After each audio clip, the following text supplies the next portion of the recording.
Hello friends, welcome to மக்கள் சேவை channel. இன்றைக்கி நம்ம ஒரு முக்கியமான இன்ஃபர்மேஷன் பற்றி தான் பார்க்க போகிறோம்.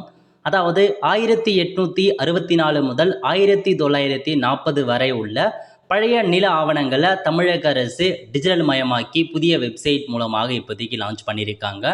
இப்போ இதை பற்றின மொத்த இன்ஃபர்மேஷன் தான் இந்த வீடியோ வந்து பார்க்க போகிறோம். இந்த வீடியோ ஸ்கிப் பண்ணாமல் ஃபுல்லாக பாருங்கள். அது மட்டும் அல்ல, இந்த வீடியோ நிறைய பேருக்கு ஷேர் பண்ணுங்க. ஓகே, அதாவது நில ஆவணங்களை பொதுமக்கள் பெற புதிய இணையதளம் வந்து பார்த்தா அமைச்சர் கோவி செழியனை வந்து பார்த்தா தொடங்கி வச்சிருக்காரு. தமிழ்நாடு ஆவண காப்பகம் மற்றும் வரலாற்று ஆராய்ச்சி துறையின் சார்பில் 50வது தேசிய ஆவண காப்பாளர்கள் குழு கூட்டம் சென்னை கிண்டியில் உள்ள நட்சத்திர ஓட்டலில் நேற்று நடந்தது.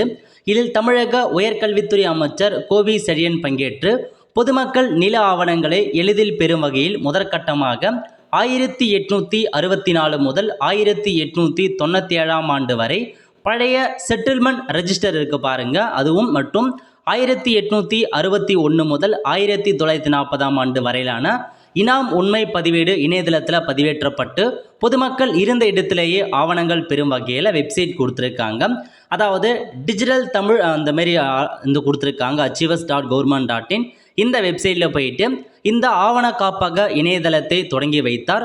மேலும் ஆங்கிலேய ஆட்சிக்கு எதிராக 1857 ஆண்டுக்கு முன்பு தமிழ்நாட்டில் நடைபெற்ற போராட்டங்கள் மற்றும் தியாகங்களை வந்து பார்த்தா அதுக்கான 2 நூல்களையும் வெளியிட்டிருக்கார் அப்படின்ற மாரி சொல்லியிருக்காங்க. ஸோ இப்போதைக்கு உங்களுக்கு வந்து பார்த்தீங்கன்னா ஒரு புதிய வெப்சைட் கொடுத்துருக்காங்க. இந்த வெப்சைட் மூலமாக 1864 முதல் 1897 வரைக்கும் உள்ள பழைய செட்டில்மெண்ட் ரெஜிஸ்டர் பத்திரத்தை நீங்கள் ஆன்லைன்லேயே வந்து பார்த்தா செக் பண்ணிக்கலாம், டவுன்லோட் பண்ணிக்கலாம்.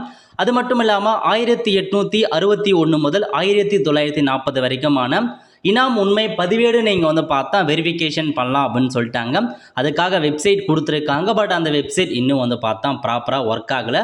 இதுதாங்க உங்களுக்கான இன்ஃபர்மேஷனாக வந்து வெளியிட்டிருக்காங்க. ஸோ நோட் பண்ணிக்கோங்க. ஸோ நல்ல ஒரு இன்ஃபர்மேஷன். ஏன்னா பழைய ஆவணங்கள்லாம் வந்து பார்த்தா நம்மளால் எடுக்க முடியாது.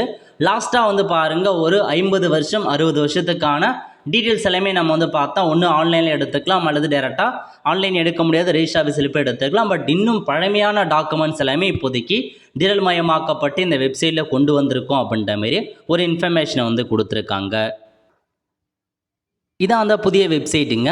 அதாவது டிஜிட்டல் தமிழ்நாடு achievers.in government.in இந்த வெப்சைட் கொண்டு வந்திருக்காங்க. தமிழ்நாடு ஆவண காப்பகம் மற்றும் வரலாற்று ஆராய்ச்சி. ஸோ இதில் தான் வந்து அப்டேட் பண்ணியிருக்கோம் அப்படின்னு சொல்லியிருக்காங்க. இதில் வந்து பார்த்தீங்க ரெஜிஸ்டர் அப்படின்ற ஆப்ஷனை கிளிக் பண்ணி அக்கௌண்ட் க்ரியேட் பண்ணி நீங்கள் எடுத்துக்கணும். பட் இன்னும் ரெஜிஸ்டர் ஆஃபீஸ்னு ப்ராப்பராக ஒர்க் ஆகலை. மேபி இப்போ தான் லான்ச் பண்ணியிருக்காங்க. விரைவில் கண்டிப்பாக ப்ராப்பராக ஒர்க் ஆகும். கண்டிப்பாக ஒர்க் ஆகும்போது அந்த பழைய ஆவணத்தை எப்படி டவுன்லோட் பண்ணுறது, எப்படி செக் பண்ணுறது, அதை கொடுத்து கண்டிப்பாக நம்ம சேனலில் வீடியோ போடும். ஸோ இப்போதைக்கு இதுக்கான இன்ஃபர்மேஷனை மட்டும் தெரிஞ்சுக்கோங்க. புதிய வெப்சைட் மூலமாக அப்டேட் பண்ணிட்டாங்க. விரைவில் பொதுமக்களுக்கு நீங்கள் வீட்டில் இருந்த இடத்துலேயே உங்களுக்கான டாக்குமெண்ட்ஸை நீங்கள் செக் பண்ணி பார்த்துக்கலாம். அவ்வளோ ஃப்ரெண்ட்ஸ், கண்டிப்பாக இந்த பிடிச்சா லைக் பண்ணுங்கள். அது மட்டும் அல்ல, இந்த வீடியோ நிறைய பேருக்கு ஷேர் பண்ணுங்கள். அடுத்து ஒரு நிலையில் சந்திப்போம். நன்றி, வணக்கம்.